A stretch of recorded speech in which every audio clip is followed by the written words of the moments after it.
Namah Shivaya.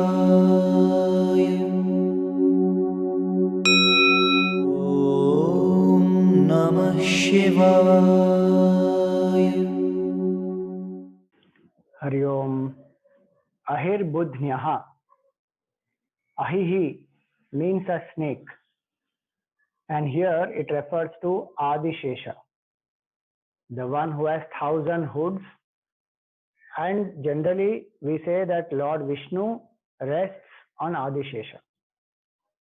Budhna means the base, and here it means the base of the entire Brahmanda. So it is said that this entire Brahmanda is supported by Adishesha, who lives in Patal. The 14 worlds, Bhuhu, Bhuvaha, Suvaha, Maha, Janaha, Tapaha, Satyam, these are 7 higher worlds, and the 7 lower worlds, Atala, Vitala, Sutala, Rasatala, Talatala, Mahatala, and Patal. In Patal, Adishesha lives, and he is supporting this entire Brahmanda. Not just the earth, entire Brahmanda is supported by Adishesha, it is said. And this Adishesha is none other than Shiva himself. In Vishnu Puran it is said, Sankarshanatmako Rudro Nishkramyati Jagatrayam. Jagatrayam by indication all the 14 worlds. In the form of Adishesha, Rudra or Shiva himself is supporting all the 14 worlds.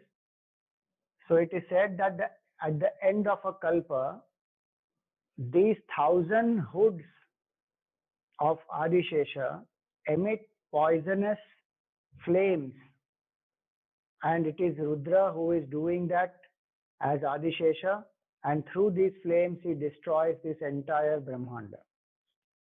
In the Nyasa portion of the Rudra Prashna, this is the form of Rudra which is invoked. Sankarshana Murti Swarupo Yosavaditya Parama Purushaha Saesha Rudro Devata.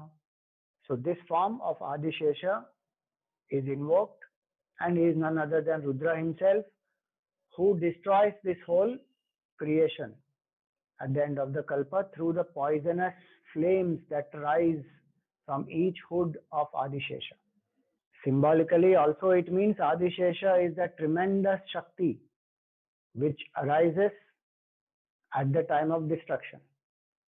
So the Shakti that gives birth, that Shakti which sustains, and the Shakti which destroys, all the three are the powers of the Supreme Lord. That's the indication through this name, Ahihi Budhnyaha. This name is actually a combination of 2 words, Ahihi, which is snake, and Budhnyaha, which is the base. So these 2 words are by themselves independent, but they have been brought together to form this name, Ahihi Budhnyaha. So our salutations to that Sankarshanatmaka Rudra Devata, who is the destructive form of the Supreme Lord Shiva. So not only Lord Shiva has snakes around him, on him, as his ornaments, but he himself also is of the form of Adishesha. And we also know that Adishesha is the one on whom Bhagwan Vishnu rests. So in that way, Lord Shiva is serving his Ishtadevata Lord Vishnu by becoming the bed for Lord Vishnu to rest upon. When we think about this analogy, sometimes it appears very weird to us. But if we compare it to the dreamer's mind is the basis, is the support of the entire dream world. And when the dream world ends, where does it go back? Into the dreamer's mind. The power of the dreamer's mind, which creates, sustains, and destroys, that power is depicted here as Adishesha, who is supporting this whole universe, as well as into whom the whole universe goes back. And he is none other than Lord Shiva himself. So in the specific form as Adishesha, Bhagavan creates the poisonous flames to destroy this whole universe.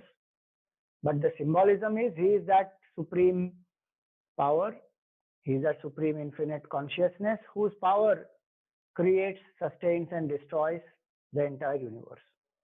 And we also know that Rudra is the deity in charge of destruction also. So if Brahmaji is in charge of creation, Vishnu Bhagavan in charge of sustenance, then Rudra is in charge of destruction. And how does he destroy? In this form, through Adishesha, through the flames. So in our Puranas, different ways the destruction is depicted. Sometimes it is through floods, sometimes it is through these flames and fire. So we may like to make fun of these depictions and say, oh, how childish, or how is there is no such snake which is holding all these 14 worlds together. There are deeper significances and symbolisms also. The Adishesha represents that Shakti, just like the dream. The entire dream world is created, sustained, and destroyed by the dreamer's mind.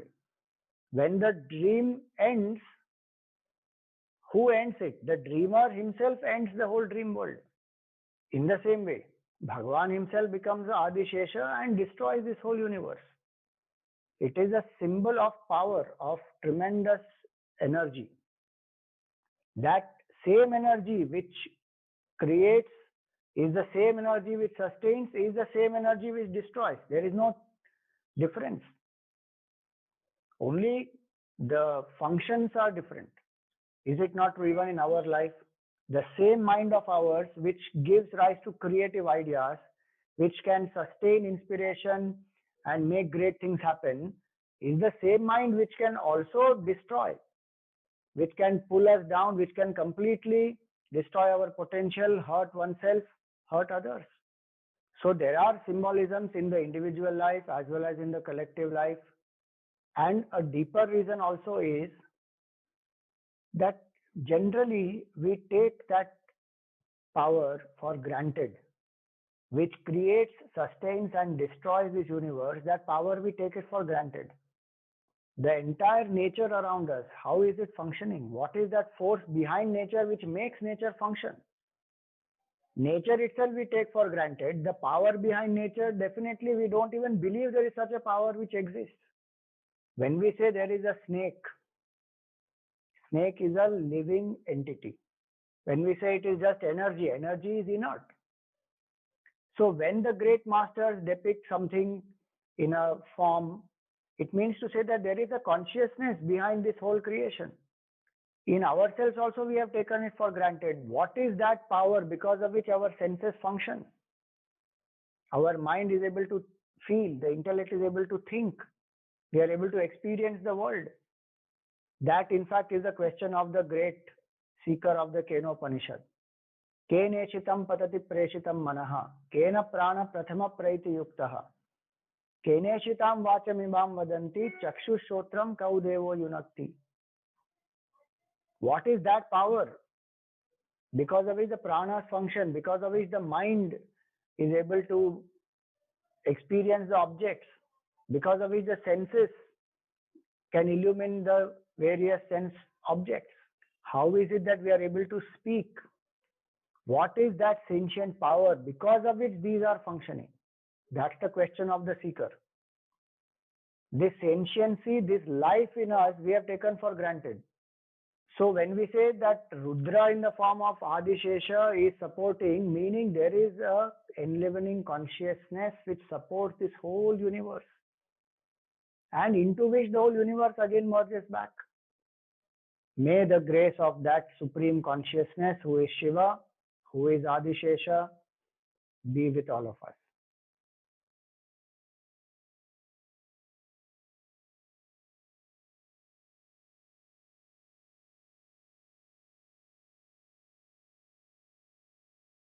Om Namah Shivaya.